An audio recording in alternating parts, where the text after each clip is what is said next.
Hi, and welcome to Tyner Commercial Real Estate's Business Success Series. These videos are intentionally designed to feature successful businesses in our marketplace and to discuss how intentional culture in these businesses impacts everything from their location, who they deal with, and how their customers feel. Today we have Ken Pense with us. He has been a business consultant and coach for years and has some very valuable insights into what intentional culture is. Most recently, Ken, we were talking about intentional culture and the impact that that has on a business. And one of the lines you used was that culture eats strategy for breakfast. Could you expand on that and explain what you meant? The quote, "Culture eats strategy for breakfast," is attributed to Peter Drucker, the great 20th century management expert. And in this quote, Peter Drucker is suggesting that every business is made up of two components, strategy and culture. Every business knows their strategy. They spend intentional energy focusing on it, what we're doing, why we're doing it, how are we doing it, where are we trying to get to. What most businesses do not focus on is culture. Now the secret is that every business has a culture, whether it's intentional or not. And it's the unintentionally created culture that can cause so much trouble in a business. And so with this quote, Peter Drucker is suggesting that companies that intentionally focus on creating a culture that they want will do better than those who don't.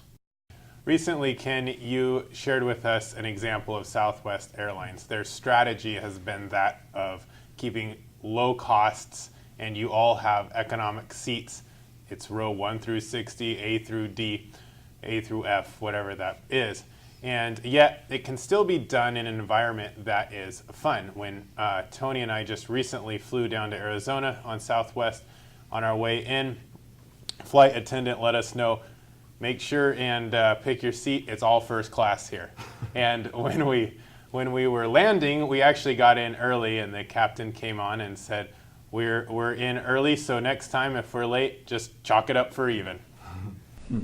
You've also mentioned how Walgreens has a strategy, or I should say a culture, of people being happy in what they do, that they can't have a job that they don't like doing. That's fascinating to me. So talk to us a little bit more about intentional culture in the workplace. Recently I had an interview with the CEO of Fifth Planet Games. That was another thing that was quite interesting, hearing how they described their intentional culture and how it manifested in everything they did, from the space that they work in, to the people they hire, to how their customers and the people that play their games feel as a result of being involved with that company. Talk a little bit about that. Yeah, those are great examples of culture. Essentially what culture is the feel of the experience. It's what is it like to be in the space as an employee? What's it like to be a customer of the business?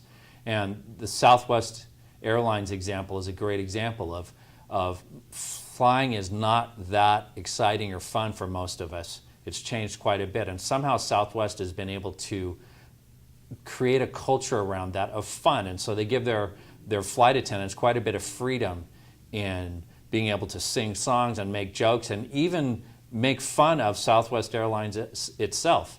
The Walgreens example is another example. In Walgreens, employees are only allowed to do jobs that they enjoy doing. And if an employee is assigned to a task and they don't enjoy that task, they are charged to come back to their manager and say, I'm not really liking this so much. And they'll be reassigned. And the reason Walgreens does that is both for the employees, but also for the customers, so that as a customer, when I walk into a Walgreens and I am interacting with the staff, I'm interacting with someone who likes their job, and that's going to provide a certain feeling to me, or a certain experience of what it's like to be in Walgreens. This is why culture is so important.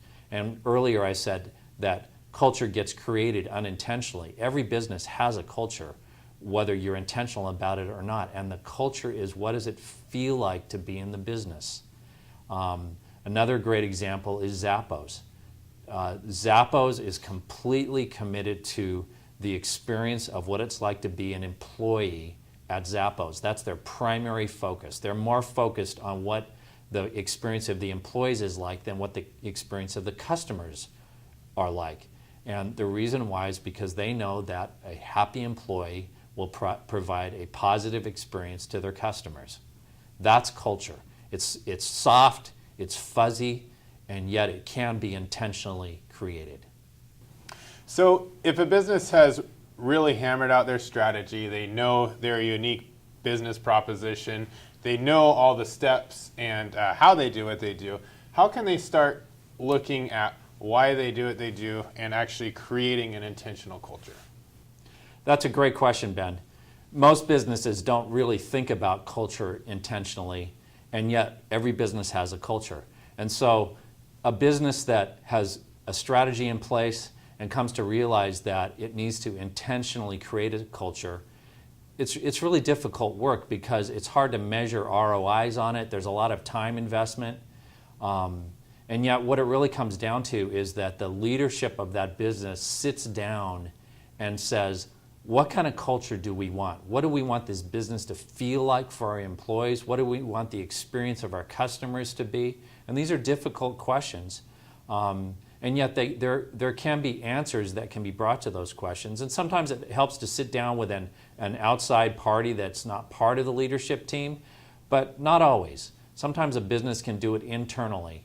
And there's plenty of resources that can be drawn on to engage in that process. One of those resources we intend to provide is our Business Success Series. These interviews will be with local successful businesses who have created a culture that has given them a unique position in the marketplace and a unique feel for their clients and for their customers. So continue to watch the series, call us if we can help, and subscribe below. Thanks for watching.